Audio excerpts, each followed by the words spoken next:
तो सबसे पहले आपको टैली को खोल लेना है, टैली को स्टार्ट कर लेना है। स्टार्ट करने के बाद मैं यहाँ पे एक डमी कंपनी क्रिएट करूँगा और डमी लेजर बना के आपको दिखाऊंगा कि किस तरह से आप जीएसटी की एंट्रीज कर सकते हो, जीएसटी की बिल क्रिएट कर सकते हो। तो यहाँ पे एग्जिस्टिंग कंपनी दिखा रहा है। सबसे पहले मैं इसमें एंट्री नहीं करूँगा, मैं एक नई कंपनी क्रिएट करूँगा। तो इसलिए मैं प्रेस करता हूँ F3।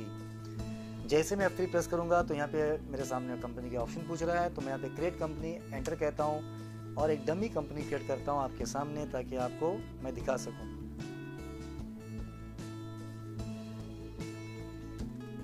नाम दे रहा हूँ टेस्ट1 जीएसटी। यहाँ पे जो भी स्टेट है स्टेट लेना है मुझे, दूसरी एंट्रीज करूँ या ना करूँ प्रॉब्लम नहीं है। अब यहाँ पे मुझे पूछेगा फाइनेंशियल ईयर, तो मैं यहाँ पे प्रेफर करता हूँ 1/4/2012, यानी कि मैं 2012 की एंट्री कर रहा हूँ। इस तरह से आप जिस किसी भी फाइनेंशियल ईयर की एंट्री करते हो वो आपको ईयर वहाँ पे अप्लाई करना होगा। इसको सेव करते हैं। जैसे ही सेव होगा ये आपको क्वेश्चन करेगा जीएस सेटिंग के बारे में। तो यहाँ पे ऑप्शन है अकाउंटिंग का, इन्वेंट्री का और टैक्सेशन का। तो यहाँ पे अकाउंटिंग में यस कह रहा हूँ और इन्वेंट्री फॉर टाइम बीइंग मैं यहाँ पे नो कहता हूँ, क्योंकि मैं चाहता हूँ कि सर्विस की एंट्री करूँ, स्टॉक मैनेजमेंट में ना करूँ। इसीलिए मैं यहाँ पे इसको नो कह रहा हूँ इन्वेंट्री को। टैक्सेशन में मैं इसको यस कहूँगा। जब मैं इसको यस कहूँगा तो ये मुझे क्वेश्चन करेगा कि आपके जीएसटी सेटअप में क्या क्या एंट्री करनी है। जैसे यहाँ पे सबसे पहले स्टेट जो आ रहा है वो कर्नाटका करेक्ट है। जो मैंने फॉर्म में डिक्लेयर किया हुआ है कर्नाटका, वही यहाँ पे कंटिन्यू हो रहा है। अगर कुछ चेंज हो जाता है तो आप यहाँ से जो सामने आपके लिस्ट दिख रही है, इस लिस्ट के हिसाब से आप उसको चेंज कर सकते हो। ये पूछ रहा है कंपोजिशन और रेगुलर, इसका मतलब क्या होता है? अगर आपके दिमाग में ये डाउट है तो मैं ये भी क्लियर करने की कोशिश करता हूँ। डीलर जो होते हैं, यानी कि जो जीएसटी रजिस्टर करता है कोई भी वेंडर, वो दो तरह के होते हैं। एक होता है कंपोजिशन और एक होता है रेगुलर। रेगुलर का मतलब ये है कि हम जो भी प्रोडक्ट सेल करते हैं या सर्विस सेल करते हैं उस पे हम अलग अलग तरह का टैक्स चार्ज करते हैं, जैसे कि 18%, 14%, 12%, उसके अलावा 28% एंड सो ऑन। अगर आप रजिस्टर करते हो जीएसटी को एज अ कंपोजिशन डीलर, तो उसका मतलब ये होता है कि आपको प्रोडक्ट के ऊपर टैक्स को फाइल करने की ज़रूरत नहीं है, चार्ज करने की ज़रूरत नहीं है। आप जब टैक्स फाइल करोगे तो उस केस में आपके टर्नओवर का आपको 1% चार्ज करना होगा। एग्जाम्पल के लिए, अगर कोई रेगुलर डीलर गवर्नमेंट को टैक्स रिटर्न फाइल कर रहा है तो वो फाइल करेगा, एक प्रोडक्ट है एबीसी प्रोडक्ट का चार्ज, उसके ऊपर 18% गवर्नमेंट को हिसाब दिखाएगा। अगर कोई कंपोजिशन में करता है तो वो अपने ओवरऑल टर्नओवर का 1% गवर्नमेंट को टैक्स पे करेगा। जैसे कि 1 लाख अगर टर्नओवर कर रहा है तो उसका 1000 रुपये टैक्स हो जाएगा और 1000 टैक्स वो पे करेगा, उसमें भले ही उसने अलग अलग प्रोडक्ट सेल किए हों। इसका मतलब ये होता है कि जो रेगुलर है वो आपके प्रोडक्ट बेस पे टैक्स होगा, रिटर्न फाइल होगा, और जो कंपोजिशन है वो आपके ओवरऑल टर्नओवर पे टैक्स आप फाइल करोगे। तो यहाँ पे मैं हमारे केस में रेगुलर लेता हूँ। उसके बाद आपको ये कंफर्म करना है, जैसे आपने देखा स्टार्टिंग में जब कंपनी बनाया मैंने, तो वहाँ पे मैंने साल को लिया, ईयर को प्रेफर किया 1 अप्रैल 2012। बट यहाँ पे आप देख सकते हो जीएसटी एप्लीकेबल फ्रॉम 1 जुलाई दिखा रहा है। मैक्सिमम लोग यहाँ पे गलती कर बैठते हैं कि वो इस डेट को देखे बगैर कंटिन्यू कर लेते हैं और बाद में जीएसटी ऑटोमेटिक कैलकुलेट नहीं हो पाता है। इसीलिए आपको ये ध्यान लगाना है, ध्यान देना है यहाँ पे कि जो जीएसटी जो आप क्रिएट करते वक्त आपने ईयर को अप्लाई किया था, डिक्लेयर किया था, वही साल आपको यहाँ पे लेना है। जैसे मैं चाहता हूँ जो मैंने लिया हुआ है वो 1 अप्रैल 2012 है, तो मैं इसको यहाँ पे कंटिन्यू करूँगा। ये आपका फाइनेंशियल ईयर और आपका जीएसटी एप्लीकेबल फ्रॉम, ये जो सेक्शन है ये दोनों सेम होने चाहिए। यहाँ पे मैं मंथली कहूँगा, यहाँ पे कुछ चेंज नहीं करूँगा, और यहाँ पे मुझे जीएसटी सेट अल्टर आपको यस कहना होगा। डिस्क्रिप्शन में प्राइमरी दे रहा हूँ यहाँ पे। उसके बाद HSN सैक कोड मेरे पास कुछ नहीं है, मैं डमी एंट्री कर रहा हूँ। यहाँ पे पूछ रहा है आपको टैक्सेबिलिटी, हम प्रेफर करेंगे टैक्सेबल। पूछ रहा है टैक्स कितना है, तो मैं कहता हूँ यहाँ पे 18% टैक्स है, तो ये ऑटोमेटिक डिवाइड होके CGST SGST आपके सामने आ जाएगा 99%। इसको बस एंटर कहना है और आपको यहाँ पे कंप्लीट करके सेव करना है। तो अब हमारा जीएसटी एक्टिव हो चुका है। अब मैं आपके सामने चंद लेजर, डमी लेजर्स बनाकर आपको दिखाता हूं कि किस तरह से जीएसटी कैलकुलेट होता है और किस तरह से उसकी एंट्री की जाती है। तो आपको आप यहाँ आना है क्रिएट पे, उसके बाद आपको सिलेक्ट करना है लेजर्स। तो मैं यहाँ पे लेजर नंबर 1 बनाता हूँ।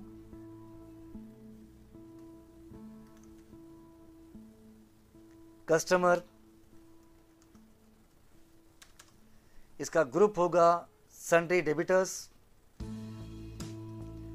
मैं यहाँ पे बिल बाय बिल मेंटेन नहीं कर रहा हूँ, इसीलिए मैं फॉर टाइमिंग इसको नो कहता हूँ। आपका जो भी कस्टमर है उसकी डिटेल्स आपको एंटर करने हैं, जैसे कर्नाटका है, पिन कोड है, सब कुछ आप एंटर कर सकते हो, प्रॉब्लम नहीं है। अब यहाँ पे मुझे क्वेश्चन कर रहा है रेगुलर, कंपोजिशन, कंज्यूमर और अनरजिस्टर्ड। अब इसका मतलब क्या है? जैसे हमने बात की इसके पहले रेगुलर के बारे में और कंपोजिशन के बारे में, ये तो सेम हो गया। कंज्यूमर का मतलब ये हो गया कि जो हमारा कस्टमर हमने यहाँ पे लिया हुआ है, ये कोई वेंडर, शॉपकीपर, डीलर है या फिर ये कंज्यूमर है, यानी इस प्रोडक्ट जो हम एंटर करेंगे आगे जाकर वो प्रोडक्ट को खुद कंजम्पशन करता है, कंज्यूम करता है, या फिर वो डीलर है यानी कि हमारे पास से लेगा, किसी और को एक मार्जिन रखकर बेचेगा, या फिर वो डीलर रजिस्टर नहीं है। आपको यहाँ पे ऑप्शन सेलेक्ट करना है। इस केस में मैं रेगुलर सेलेक्ट करूंगा और बस आपको यहाँ पे सेट अल्टर जीएसटी कुछ नहीं करना है, आपको बस यहाँ पे नो का नो ही रखना है और इसको कंटिन्यू करना है। इसी तरह से सेम हम बनाएंगे सप्लायर, इसका ग्रुप होगा sundry creditors, maintain bill by bill no, बाकी सब कुछ सेम। अगर आपको उसका पैन आईटी नंबर पता है एंटर कर सकते हो, नहीं पता छोड़ सकते हो। अगर आपके पास उसका जीएसटीएन नंबर है एंटर कर सकते हो या फिर छोड़ सकते हो। बस याद रखो सेट अल्टर जीएसटी डिटेल्स, आपको यहाँ पे इसको नो ही रखना है, इसको चेंज नहीं करना है। इसके बाद चंद और लेजर में बनाने होंगे, जैसे कि परचेज, ग्रुप होगा परचेज अकाउंट्स। यहाँ पे आपको ध्यान देना है इज जीएसटी एप्लीकेबल। इसका मतलब ये है कि जब हम जीएसटी को यहाँ से एक्टिव कर लेते हैं, सेटअप को कंप्लीट कर लेते हैं, तो आपके सामने ये सेक्शन दिखाई देगा। अगर आपने वहाँ पे कुछ मिस्टेक्स किए हुए हैं तो ये आपको सेक्शन नहीं दिखाई देगा, ये आपको ध्यान रखना है। यहाँ पे एप्लीकेबल होना चाहिए। उसके बाद क्वेश्चन कर रहा है सेट अल्टर जीएसटी डिटेल्स, आपको यहाँ पे कुछ नहीं करना है, इसको नो ही रखना है। अब यहाँ पूछ रहा है आपको जो आप एंट्री करोगे परचेज लेजर के अंदर, वो गुड्स होगा या सर्विस होगा। इस हमारे केस में हमने यहाँ पे सर्विस को प्रेफर करेंगे क्योंकि हमने इन्वेंट्री को नो रखा हुआ है। बाकी आपको कुछ नहीं करना है, आपको इसको सेव करना है। जैसे हमने परचेज बनाया इसी तरह से सेम हम सेल्स को बनाएंगे। ग्रुप होगा sales account, not applicable, GST applicable, set alter GST no, type of supply service, बस एंटर कह के सेव कर लो। दो और लेजर में क्रिएट करने होंगे। जो पहला लेजर है वो है एसजीएसटी। एसजीएसटी का मतलब ये है, ये स्टेट जीएसटी है। जैसे हमने एक टैक्स अप्लाई किया, एक टैक्स डिक्लेयर किया 18% का, तो वो वहाँ पे चेंज होके ऑटोमेटिक दिखाई दिया आपको 99%। 9% टैक्स जो होगा वो आपका स्टेट का होगा और जो 9% होगा वो आपका सेंट्रल का होगा। तो हम यहाँ पे लेजर बनाएंगे एसजीएसटी। उसके बाद उसका जो ग्रुप होगा वो ड्यूटी एंड टैक्सेस। यहाँ पे वो क्वेश्चन करेगा अदर और जीएसटी, ये जो आप टैक्स ले रहे हो ये अदर्स में है या जीएसटी में है। तो हम लोग यहाँ पे यूज करेंगे जीएसटी। और यहाँ पे ये क्वेश्चन करेगा ये जीएसटी कौन सा वाला है, ये सेंट्रल है या स्टेट है। हमने यहाँ पे एसजीएसटी लिया है इसलिए हम स्टेट टैक्स सेलेक्ट करेंगे और यहाँ पे टाइप कर देंगे 9%, नॉट एप्लीकेबल। बस आपको एंटर करके इसको सेव करना है। सिमिलरली हम और एक क्रिएट करते हैं सीजीएसटी, जो कि सेंट्रल जीएसटी होगा। ग्रुप सेम होगा, सेम आपको यूज करना होगा जीएसटी। बस यहाँ पे आपको यूज करना है सेंट्रल टैक्स और सेम 9%। बाकी आपको सेव करना है जस्ट एंटर प्रेस करके। तो ये यहाँ पर सारी चीजें क्रिएट हो चुकी हैं। बस हमें ये देखना है कि किस तरह से हम वाउचर में जाकर एंटर कर सकते हैं। तो चलिए चलते हैं वाउचर पे और देखते हैं कि किस तरह से हम वहाँ पे जीएसटी को यूज कर सकते हैं। इसके प्रेस कर रहा हूँ मैं। आपको आना है सीधे वाउचर्स में, जो कि ट्रांजैक्शन सेक्शन में वाउचर्स, और यहाँ पे आते ही परचेज एक्टिव हो चुका है। अगर यहाँ पे परचेज एक्टिव नहीं होता है तो आपको यहाँ पे परचेज एक्टिव करना पड़ेगा। क्लिक करके कर सकते हैं आप, या फिर F9 प्रेस करेंगे तब भी ये वाउचर आपके सामने आ जाएगा। तो जब कभी हम कुछ परचेज करते हैं तो उस केस में आपके वेंडर, आपके सप्लायर के पास से जो बिल मिलता है उस बिल या इनवॉइस के ऊपर एक नंबर होता है। वो नंबर आपको यहाँ पे एंटर करना है। मैं यहाँ पे डमी एंट्री कर रहा हूँ। इसके बाद यहाँ पे मैं सेलेक्ट करूँगा पार्टी का नाम यानी कि सप्लायर जो हमने बनाया हुआ है। अब यहाँ पे सेलेक्ट करते ही सप्लायर का अगर कोई ओपनिंग बैलेंस होगा तो वो आपके स्क्रीन पे शो कर देगा, अगर नहीं होगा तो वो ब्लैंक रहेगा। जैसे कि करंट बैलेंस देख सकते हैं यहाँ पे कुछ नहीं है, इसका मतलब ओपनिंग बैलेंस कुछ नहीं है इसका। नेक्स्ट जो है ये पूछ रहा है पर्टिकुलर्स, ये पूछ रहा है आप क्या परचेज कर रहे हो। तो हमारे केस में हम एक सर्विस की एंट्री करना चाह रहे हैं, इसीलिए यहाँ कोई प्रोडक्ट का नाम नहीं होगा, हम यहाँ पे कहेंगे हम परचेज कर रहे हैं। अब यहाँ पे क्वेश्चन कर रहा है आपको कि अमाउंट कितना है, कितने अमाउंट का आप परचेज कर रहे हो। तो मैं यहाँ पे फॉर टाइम बिंग कहता हूँ 1000 रुपीज़ में परचेज कर रहा हूँ, यानी कि ऐसा कोई सर्विस है जो मैं 1000 रुपीज़ का परचेज कर रहा हूँ। जैसे मैं एंटर कहूँगा यहाँ पे, अब नेक्स्ट आपको लेना पड़ेगा SGST, और SGST लेते ही आपके सामने आप देख सकते हैं यहाँ पे 90 रुपीज़ मुझे GST चार्ज हो रहा है जो कि 9% है। वैसे मैं एंटर कहूँगा और कहूँगा यहाँ पे CGST, तो जैसे ही मैं CGST लूँगा ये भी 9% या ऑटोमेटिक आ जाएगा आपके सामने।